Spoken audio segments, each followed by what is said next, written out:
हाय दोस्तों, जेएसपी के lecture series में आपका स्वागत है। आज हम लोग पढ़ने वाले हैं जेएसपी टैग्स। तो जेएसपी टैग्स जैसे एचटीएमएल के टैग्स आप लोग पढ़ते हैं, उसी तरीके से जेएसपी के अपने भी खुद कई टैग्स होते हैं, जिसमें पहला टैग है JSP forward tag, JSP include tag और जेएसपी यूज बीन टैग। क्योंकि कई बार एग्जाम में जेएसपी टैग्स के बारे में भी लिखने को आता है, तो आपको एक साथ सबका नाम और उनके एट्रीब्यूट्स पता होने चाहिए। तो अब मोटा मोटा अगर मैं एक बार में सबको डिफाइन करूं तो जेएसपी फॉरवर्ड का काम वही होता है जो रिस्पांस डॉट सेंड रीडायरेक्ट का होता है। मतलब फॉरवर्ड करना एक जगह से दूसरे पेज पे, मतलब एक पेज से दूसरे पेज पे अगर आपको फॉरवर्ड करना है तो आप जेएसपी फॉरवर्ड टैग का इस्तेमाल कर सकते हैं। जेएसपी इंक्लूड का काम क्या होता है? अच्छा, जेएसपी फॉरवर्ड का जो एट्रीब्यूट होता है उसका नाम होता है पेज, ठीक है। उसी तरीके से जेएसपी इंक्लूड टैग का काम होता है एक पेज के अंदर दूसरे जेएसपी पेज को इंक्लूड करना, ठीक है। उसी तरीके से जेएसपी यूज बीन का काम होता है बीन को आप इस्तेमाल करना। लेकिन अब इंटरेस्टिंग बात है कि ये तीनों का मैं अलग अलग एग्जांपल बताऊंगा। फॉरवर्ड का अलग, इंक्लूड का अलग और बीन का अलग। अब बीन क्या है ये आपको समझाना पड़ेगा, लेकिन अभी मैं इस पे डिटेलिंग में नहीं जाऊंगा क्योंकि इन सबकी अलग अलग वीडियोस बना के मैं इनको समझा दूंगा। तो जहां तक जेएसपी फॉरवर्ड टैग की बात है, तो मैंने अभी लास्ट क्लास में ही आपको जब रिस्पांस ऑब्जेक्ट समझाया था तो वहां पर बताया था कि जैसे आपने एक विंडो बनाई, यूजर नेम धनंजय दिया और पासवर्ड यूनाइटेड दिया, लॉगिन पे क्लिक करें और अगर सही हो तो होम पे चला जाए, नहीं तो एरर पे चला जाए। ये मैंने बताया था आप लोगों को। तो यहाँ पर रिडायरेक्ट करने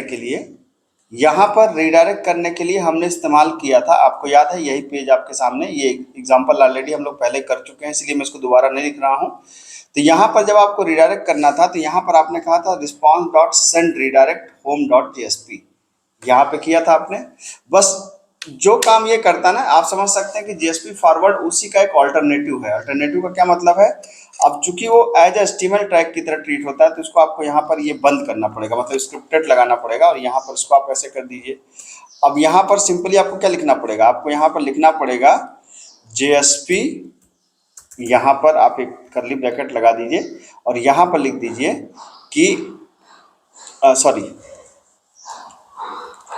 यहाँ पर एक आप कर्ली ब्रैकेट लगा दीजिए इस जगह पे और ये लगा दीजिए कि स्क्रिप्टलेट बंद हो गया। अब यहाँ पे स्क्रिप्टलेट चालू हुआ और फिर कर्ली ब्रैकेट को क्लोज कर दीजिएगा। इफ वाला कर्ली ब्रैकेट है ये। अब यहाँ पर आपको लिखना पड़ेगा क्या? जेएसपी फॉरवर्ड, ठीक है। और पेज इक्वल टू, हमने क्या पेज का नाम दिया था? Home dot JSP, that's it, ठीक है। तो जो काम जेएसपी डॉट सेंड रिडायरेक्ट कर रहा था, सेम वही काम यहाँ पर जेएसपी डॉट फॉरवर्ड टैग करता है। अगर आप इसको रन करा के देखना चाहें तो आपका मॉनिटर टॉम कैट मेरे ख्याल से ऑन है।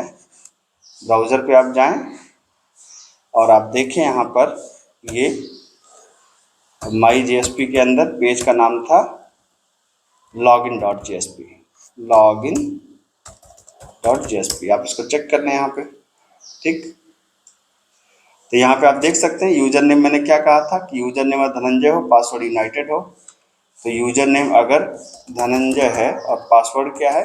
यूनाइटेड है, तो लॉगिन पे जाओ, तो होम पे जाओ। अब देख सकते हैं होम पे आ गए आप, ठीक है।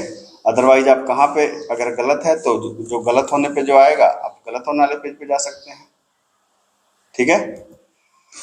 तो ये एक तरीके से आप समझ सकते हैं कि रिस्पांस डॉट सेंड रिडायरेक्ट का ऑल्टरनेटिव है। चाहे आप जेएसपी फॉरवर्ड यूज करिए, चाहे रिस्पांस डॉट सेंड रिडायरेक्ट। क्योंकि जेएसपी फॉरवर्ड एचटीएमएल की तरह इस्तेमाल होता है, इसलिए हमने इसको स्क्रिप्टलेट टैग से बाहर रखा है। स्क्रिप्टलेट टैग आपने पढ़ा होगा, मैंने बताया था आपको ये समझना चाहिए कि ये दोनों एक दूसरे के ऑल्टरनेटिव हैं, दोनों सेम काम करते हैं, ठीक है। बाकी ये एग्जाम्पल मैं ऑलरेडी कर चुका हूँ। अगर आपको एग्जाम्पल देख के थोड़ा सा डर लग रहा है तो आप रिस्पांस ऑब्जेक्ट वाली ठीक पीछे वाली वीडियो को देखें, आपको बिल्कुल क्लियर हो जाएगा। दोबारा बस वही चीज लिखना पड़ता है, इसलिए मैंने उसको नहीं लिखा है। मिलते हैं अगली क्लास में। Thank you.